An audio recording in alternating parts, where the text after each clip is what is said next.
a car comes with pros and cons, including interest payments on the loan taken to finance the car. So what are some things that you need to consider? Here to discuss more is Peter Stashecki from Everything Financial. Good morning, Peter. Good to see you.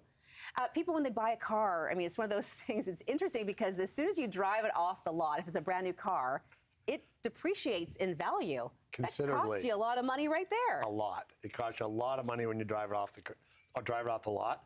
So be careful on how much money you put into the car, because think about it. Everything you put into the car, you just lost. Right. By 30%. That's the going thing that people say. It loses 30% when it drives off the lot, and sometimes it's more than that. Yeah, so it's not necessarily a great investment.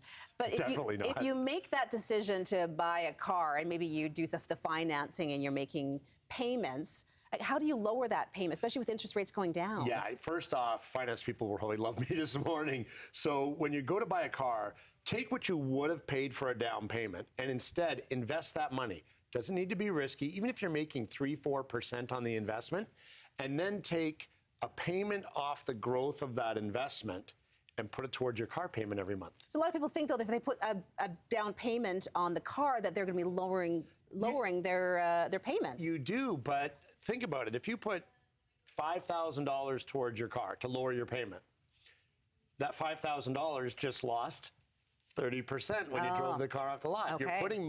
Car is not an investment. Don't put money into something that is not an investment.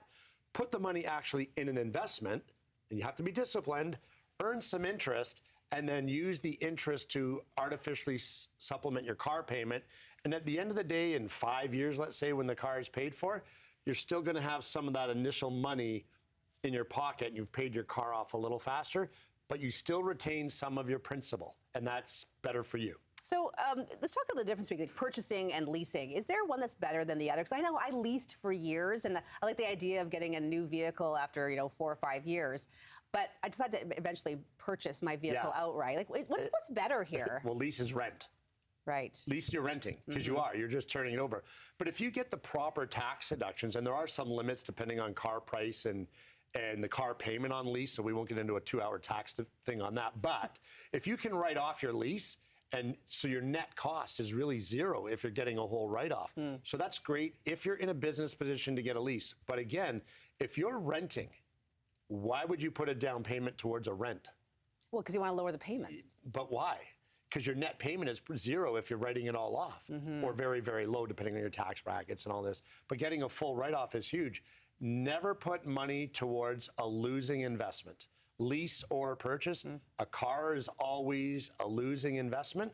Never put the money elsewhere, use some growth, take the growth, and use that to put towards your car payment. Yeah, that actually makes a lot of sense. Okay, so finally, what would you say to people who are considering like a longer term auto loan? Like we're talking 68, 84-month period. But if you get a good interest rate on it, because car companies right now are cash flow driven. They will lower those payments and lower those interest rates to spread it out and get you in the door. If you're not changing the car, why not? Because guess what? You lower the payments and you put more of your money in your pocket. So are you saying and do something else with it? You can negotiate that with the dealerships right now? They're in negotiation because they're all trying to make a buck, which is fair enough. They're trying to survive, and they're trying to do deals. We talk about interest rates on this segment all the time and how high they are still. Even though they are going down, they're still pretty high. I saw a car payment the other day for a car loan financing, 1%, 1.9%. Wow. They're there. Those low rates are still there.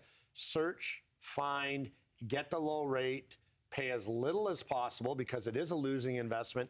Keep money in your pocket, and who knows, you might get to go to Cabo or something later in the year with the money you've saved. Well, it's some interesting advice there this morning. I think a lot of people hadn't thought about travel and car advice, apparently. Yeah, travel and car advice. Okay, we like those. Peter Stashecki with Everything Financial. Thanks so much for joining us. Thank you.